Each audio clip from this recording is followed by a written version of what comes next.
Question number 3. How to find greatest common divisor of two numbers using recursion.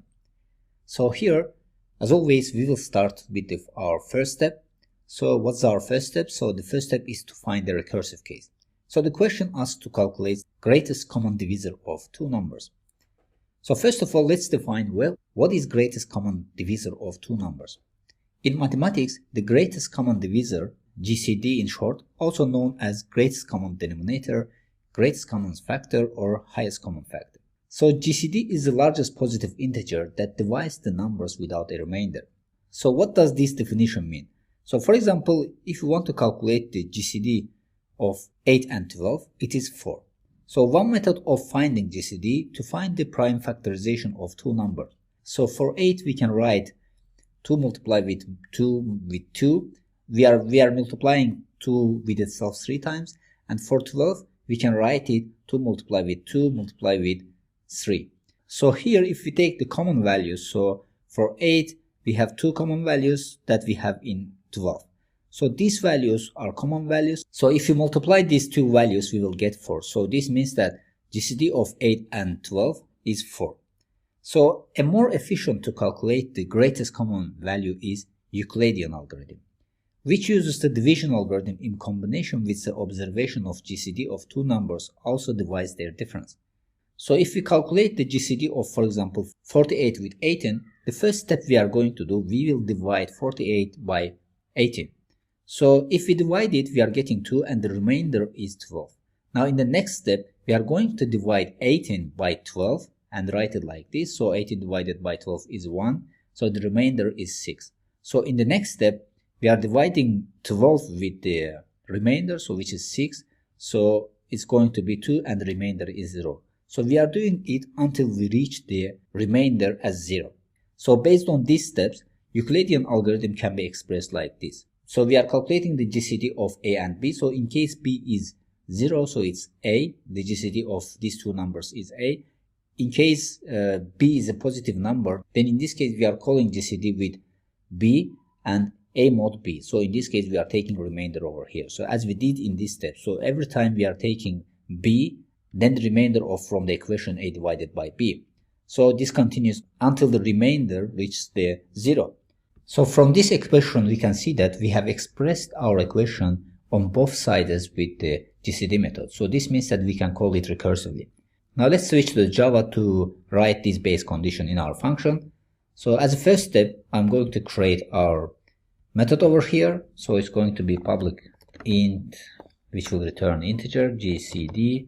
So it will take two parameters, integer A and integer B. So as a base case, it's going to return GCD with A and A mod B. So this is our method. Now let's see how this is working. So I'll just call our method for 8 and 4 and run this. You see that our method raised an error. It says that division by 0. So this means that our B reached to 0. So our method is not working properly because it reached the 0. So we need to somehow prevent this case from here. So here again, I want you to pause the video to come up with your own answer. In this way, you will understand it very well by comparing just listening. So pause the video and think about it.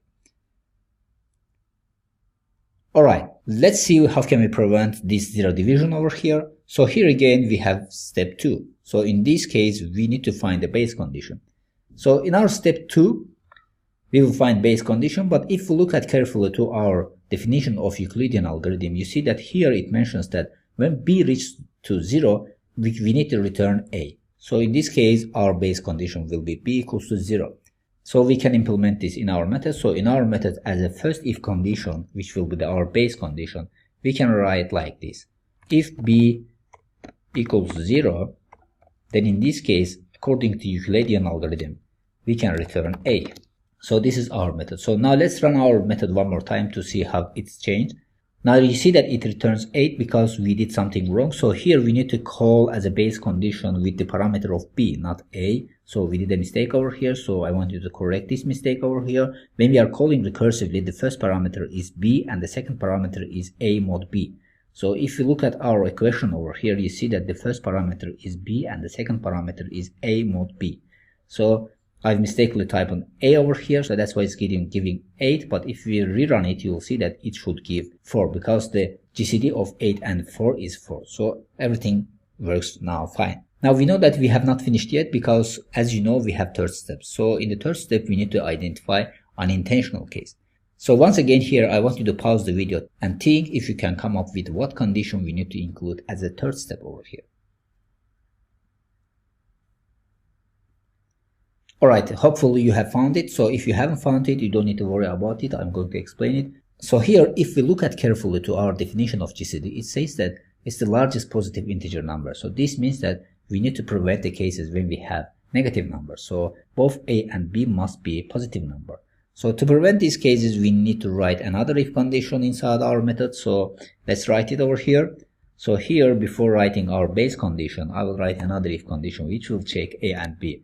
If A is less than 0 or B is less than 0, so for such cases, generally I'm returning -1, so you can return whatever you want. So in this case, we are returning -1. So let's see, for example, run our method with -a to see how this is going to happen.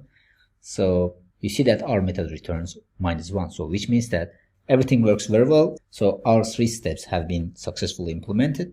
So everything works smoothly. So with 3 steps, we have implemented recursion for calculating GCD.